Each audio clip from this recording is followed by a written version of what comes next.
there is something in Chris's work that's like the great cartoonists on the earth in their humor. But the fact that she, and cartoons like in the New Yorker and whatever, they freeze frame one thing. And in many ways, her work freeze frames that one iconic moment as well.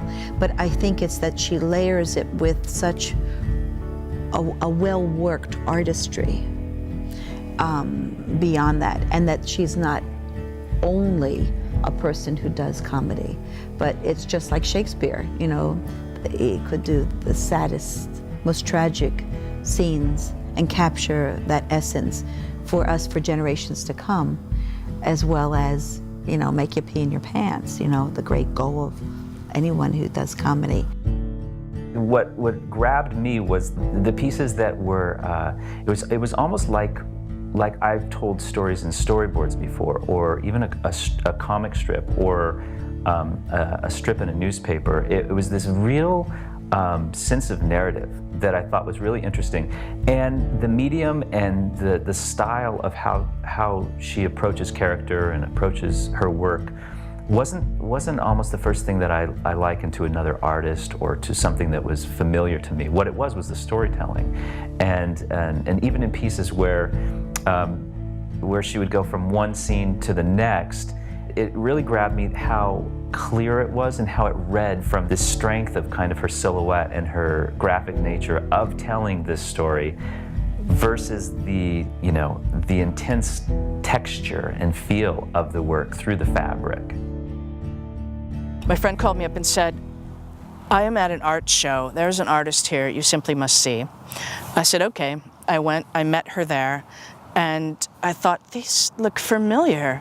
There were, recent alligator attacks and dogs being groomed and wrestling with an alligator. Is he gonna win? He's wrestling that alligator. Will he win, or will he be consumed by the alligator? I thought, I wish I could make that. I wish I could do that. Oh, I wish that was hanging in my house. I want that. And it so inspired me that I had to own that piece of art. Inspired me, not to try and recreate it, but to be a more creative person. So if I had to compare Chris's work to another artist or a movement in art, it would really be if Picasso and Matisse came together and were comedic geniuses. Like that's really what I think of when I see her work. Just brilliant collage, brilliant use of the figure, just fantastic stuff. What I like best about Chris's work is the spirit of her humor, which I think really is truth-telling. I think it really is truth-telling. And she creates these moments that I really admire, which allows us to sort of laugh at ourselves, and even to laugh at other people, but to do so in a kind of compassionate way, because we're all part of that. And I like that about her work. I think it's really honest stuff. There isn't artifice behind it. There isn't a kind of gloss that disrupts what she wants to do. I think it's really genuine work, which to me makes it all the more accessible and makes me very happy to have. We were in a local gallery in Green Hills, and it's this one, and yeah. We need to teach our kids manners. I love photography, and I spend a lot of time in it. But if you put a piece of my best photography next to what Chris does, people are always just going to go to what she does because she can't help it. It's just a statement. She puts out through her humor, through her artwork, that openness, which everyone is looking for. Why Roy got attacked by a tiger? I mean, where do these ideas come from? They come from daily life, and it allows people to laugh or enjoy or remember situations that they've put themselves in or they've observed. Well, the piece of Chris's that I own, I think I was first struck by it because it looks it looks so simple, and yet you move in close to it, it seems so deliberate. I mean, there's so much work behind it.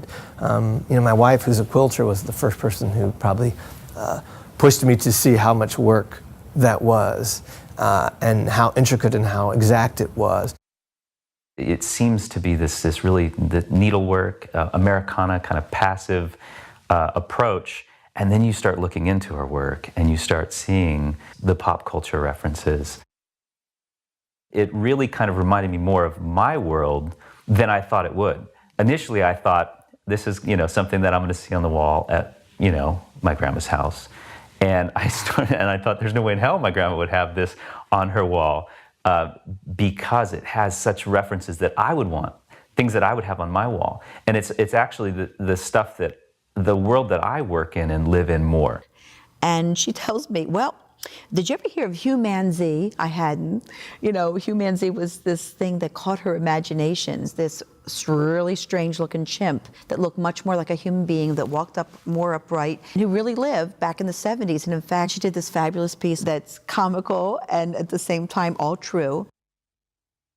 Certainly, I've traveled around the world and I've seen art in some of the most famous pieces of art in the world in all the museums, and I'm not saying anything against it. I mean, what can you say against the Mona Lisa or the David? Nothing. And I'll go, okay, there's a David. Okay, oh, that's Mona Lisa. Oh, I saw it. Okay. I like to be able to say that I saw it, but I would stop in front of one of Chris's works and go, isn't that funny? And look, and she made that out of fabric. Oh my gosh, and it looks so, look at the colors. It's so vibrant and alive. And maybe when, they first sculpted the David or painted the Mona Lisa, people said, oh, isn't that vibrant and so alive? And isn't that funny? She's got that funny little smile on her face. But for me, things have to be more than beautiful. They have to be well-rounded. I really enjoy seeing someone's sense of humor. I was like looking at her stuff all day, and it finally kind of hit me how amazing it was, and her stories, and especially her humor, which is obviously one of the funniest around. I like scary clowns. Scary clowns. And then there's this weird little girl in the middle. I don't know what she's doing there. I have the Dairy Queen one. That's my favorite because, the quickest way to my heart is through a Dairy Queen with sprinkles. So I love that one. And I really do love the Roy and the lady in the audience. But all of, I could just go on and on because they're all really great. I have the Wichita lineman, which came to me largely because when I first stopped and looked at it, I couldn't stop laughing, to the point that Chris actually walked up to see who it was that was chuckling away in her booth. I don't know why it struck me quite that funny, but I just couldn't stop. And everywhere you turn in Chris's booth, at least that show, had another piece like that. They all center around the sense of humor that's just incredible. And her sense of fun, which has never, I don't think has ever changed from day one.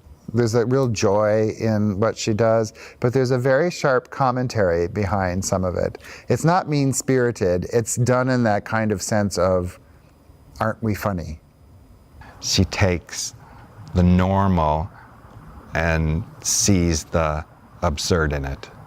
And I think people relate to it. And I think oftentimes people are afraid to talk about that.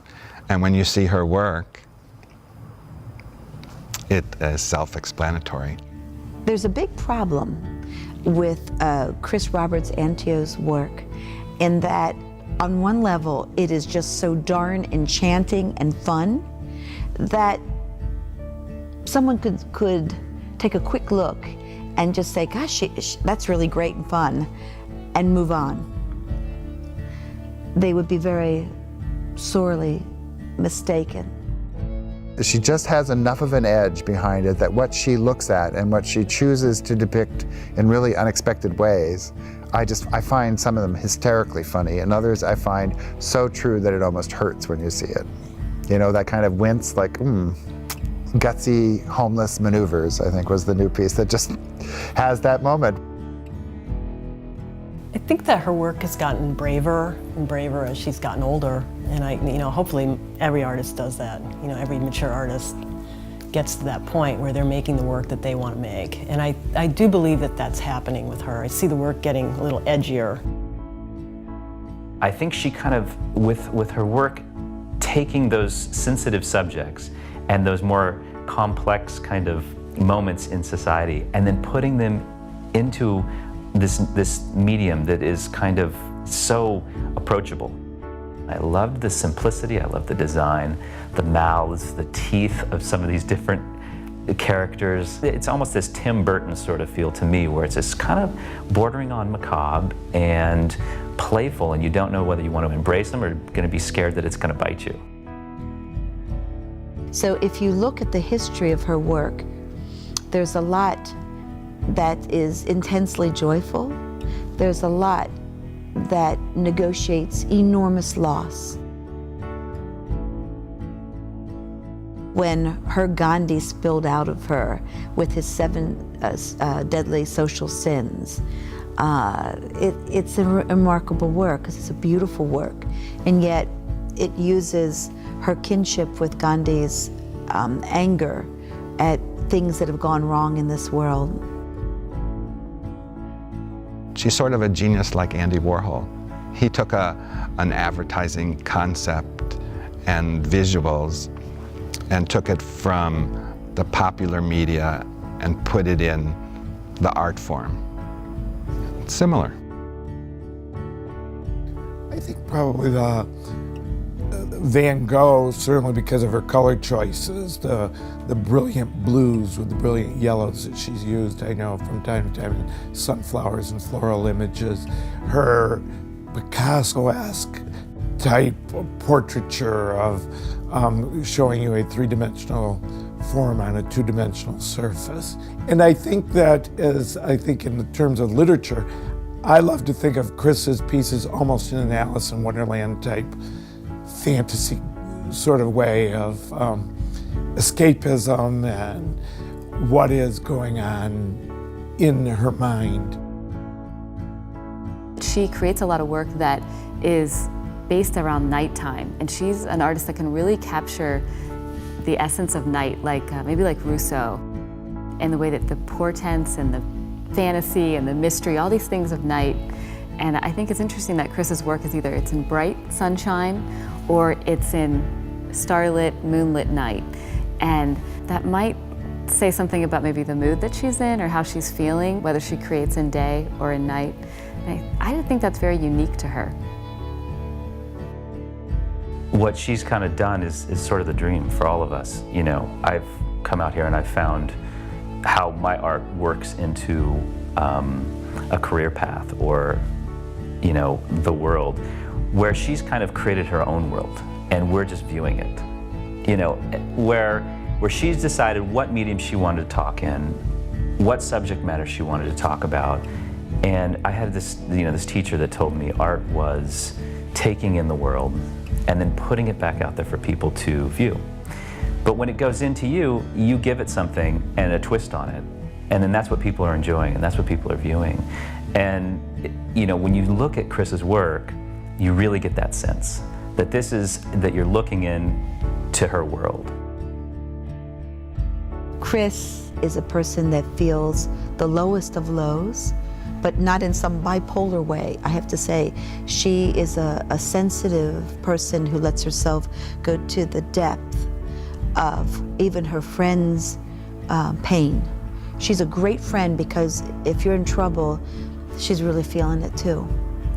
But her ability to ratchet up joy is without precedent. And I love her so much. I think the first time you see Chris, she glows. Her glow comes from the inside out and you can't mistake it. She's a wonderful, tall, big lady that glows. People have come to me and said, I was sick. You made me laugh. My father was ill. You helped our family to heal. And I thought, well, God bless the comedians among us. And that's the thing that I admire about Chris's work, is that every single piece is funny It's art, it's classic comedy, and it says to me that she was probably influenced by the same woman that I was, Lucille Ball. I think that more important than just about anything, I'll go to a drama and I'll weep. You know, I take out Schindler's List and I cry every couple of years. Sophie's Choice, you know, I get out the Kleenex, but I truly feel wrung clean when I laugh. It's so important, and in times like this, when the economy is so shaky and people are having a hard time making ends meet, what would you rather do? Sit down and cry about it, or have a good laugh and end up with the hope that I think that laughter leaves behind? I vote comedy.